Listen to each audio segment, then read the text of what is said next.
COC. The COC can be very well started in a medically eligible women up to or including day 5 of natural menstrual cycle without the need of any additional contraceptive protection, or it could be either quick started by any time with the additional contraceptive precaution for 7 days. So what happens if she misses the pill? If one pill is being missed for more than 24 hours up to 48 hours, we have to continue the contraceptive care with the missed pill to be taken as soon as she remembers, and also the remaining pills should be continued at the usual time.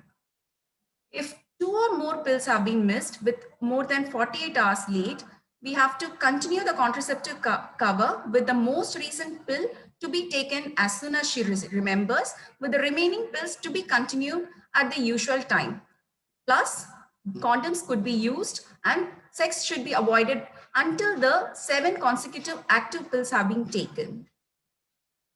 If two or more pills have been missed and the time period has become 48 hours late, if she falls into the first week category, an emergency contraception should be considered if unprotected sex has occurred in the pill-free interval or in the first week of pill taking.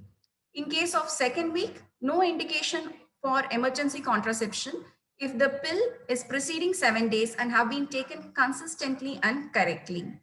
In case of third week, omit the pill-free interval by finishing the pills in the current pack and starting a new pack the next day itself.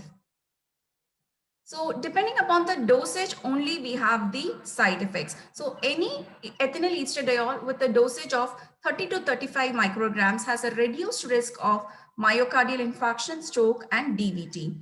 And the dosage of less than 20 micrograms in a pill causes more disruption of the bleeding pattern, and hence the more chances of discontinuation has been found in the Cochrane database. Coming to the progesterone only pills, and commonly called as the mini pills, the plasma levels fall to baseline within 24 hours after intake and hence must be taken at the same time daily. So any delay in the dose of more than 3 hours, a backup of 48 hours should be taken. And a failure rate in this type of contraception is about 3 to 10%, with the irregular bleeding being the main reason for discontinuation. It is very ideal for women during lactation period because it has increase in prolactin release and increase in milk production. So these are the various progesterone only pill in the market. And Cerazette is very commonly used and it is very useful in lactating mothers and also in perimenopausal, which inhibit ovulation up to 97% after 7 months of use. A word about drospirenone. It is a newer progestin that bind very specifically to the progesterone receptor and not to the other receptors to avoid androgenic, estrogenic, or glucocorticoid side effects. Hence, it is anti-ovulatory and anti-mineralocorticoid activity. So, a 3 milligram drospirenone is equivalent to 25 milligram of spironolactone. So, it increases the serum potassium level. So, we have to avoid, in case of a long-term use of NSAIDs or any potassium sparing diuretics or in any patient who have a potassium supplementation. But it has got a very good effectiveness in patients who are having premenstrual dysphoric disorders. The commonly used brands are Yasmin and Dronis, but the concern is about the increased risk of the venous thromboembolism with less androgenic or anti-androgenic progestins. So what is the drawback of the conventional system we have been using all this while? That is 21 days of active pills and 7 days of placebo. It causes the FSH levels to increase on day 3 to 4, with pregnancy to occur because of the escape ovulation, even in case of adherent uses. And also we can see an increased incidence of menstrual related symptoms in the hormone free interval, causing headache, pelvic pain, bloating, and breast tenderness. So we have a newer concept from GTG that considers extended or continuous regimens with a shorter hormone free interval that could theoretically reduce the risk of escape ovulation by reduced HPO access compared with the standard regimens. The ovarian activity has been observed to be significantly lower with continuous COC than with standard regimens. So as already mentioned, the extended regimen has a similar efficacy compared to the conventional one. It prevents the escape ovulation and also has a reduced breakthrough bleeding and reduced pelvic pain and breast tenderness. So how have they made the new conventional formulation? They have either reduced the hormone-free interval for each cycle or increased the time period between the hormone-free interval, or either they have supplemented the low-dose estrogen in the hormone-free interval period, or the patient has been given as a continuous regimen without any pill-free interval. So these are the various tailored regimens that has been used. Discussing each one briefly, we have a shorter inactive cycle. That is, we have 24 days of active hormones with 4 placebo pills or sugar-free pills or iron pills. It causes lighter withdrawal bleeds with a greater pituitary ovarian inhibition and maximizes the ovarian follicular suppression, thereby reducing the risk of ovulation and ovarian cyst formation, and also has reduced withdrawal symptoms. So these are the formulations that are available in the market. Coming to the extended regime, it has the 91-day regimen wherein we have 84 days of active pills followed by 7 days of placebo. It is safe and effective. The long cycle hormone contraceptive reduces the number of withdrawal periods from 1 per month to 4 per year, and it is commonly available in the name of Seasonal. Another regimen is an extended regimen with a low dose estrogen that is being added in the 13th week. And because the continuous exposure to the progesterone can lead to endometrial atrophy and breakthrough bleeding. So a low dose estrogen stabilizes the atrophic endometrium, thereby causing a less breakthrough bleeding. Coming to the last non-cycling regimen, that is the continuous low dose OCP that contains an ethinyl estradiol of 20 micrograms and a levonorgestrel of 90 micrograms with a continuous non-cyclic 365 regimen, which has no hormone-free period and has a complete suppressed ovulation. But then when the patient stops this 365-day regimen, the return of ovulation is also very much rapid, and studies have showed that pregnancy rate was about 52% after 3 months of cessation and 86 after 13 months. And the return to menses was almost about 32 days. Endometrial aspiration was also done in such patients after 13 cycles, wherein they didn't find any hyperplasia or malignancy also. So these are the various regimens that have been available. Coming to the non-contraceptive health benefits, very commonly in our gynec OPDs, we do give for heavy menstrual bleeding and menstrual pain, and also for premenstrual syndrome. It also reduces the risk of recurrence of endometriosis after surgical management. The management of acne, hirsutism, and menstrual irregularities associated with PCOS have gone through a long way with the latest generation of progesterones. And there's also a significant reduction in the endometrial, ovarian, and colorectal cancers. Just a word about cancers. The endometrial cancer are very much protective when the patient has almost used for 4, 8, and 12 years with a protection of 56, 67, and 72%. And the protection persists more than 30 years after discontinuation also.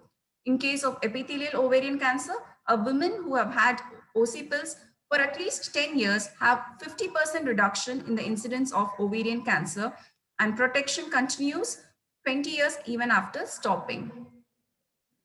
Breast cancer, it is controversial and also a word of caution, because a woman should be advised that the current use of the oral contraceptives is associated with a small increased risk of breast cancer, which reduces with the time of stopping, with no significant increased risk if the usage is been almost 10 years and above.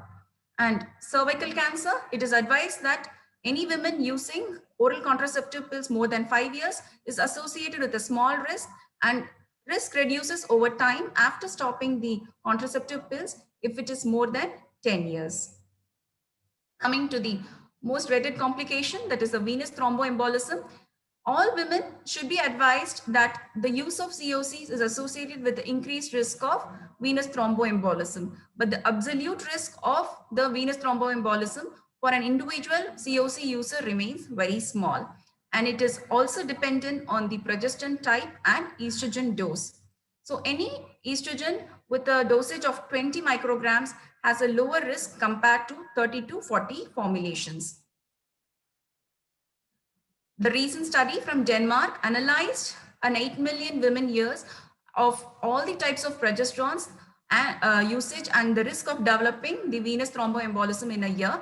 And it has been found that the risk increases as the generation of the progesterones increase. We can see that from the third generation, the ethanogestrel and norgestrel, the risk has been increasing from 6 to 12, and then desogestrel is 9 to 12.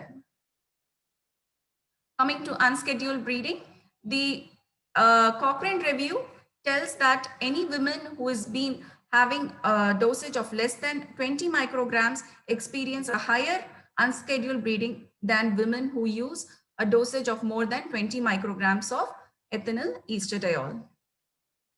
So coming to the last and the most important part, that is the emergency contraception. The dose should be taken as soon as possible to increase the efficacy. And we commonly use OCPs and progesterone preparations. And most easily and effectively available is the levonorgestrel, which is taken as a single dose with 1.5 milligrams, and a second dose regimen that is 0.75 milligrams, 12 hours apart, have the similar efficacy with no difference in side effects as compared to the conventional USPs regime, which was very non-compliant to the patients. The levonorgestrel failure rate is about 2 to 3%. Thank you.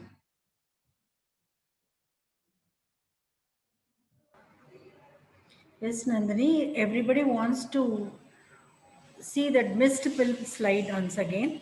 Can you just show that slide?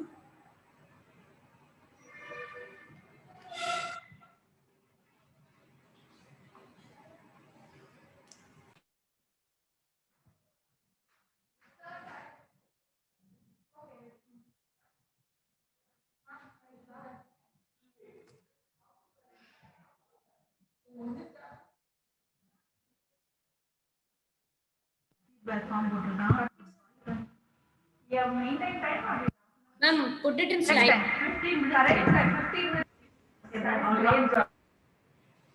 Yeah, we have finished the session. Yes, thank you, Nandini, for making the intricate topic very simple. We conclude for the day today. I request all of you to fill in the feedback form in the link given, the chat box, or that you receive in your email. Thank you. We conclude for the today. Next session starts tomorrow sharp at 12:30. Please log on in time. Thank you. This feedback form will be sent to your registered mail ID once the program is over.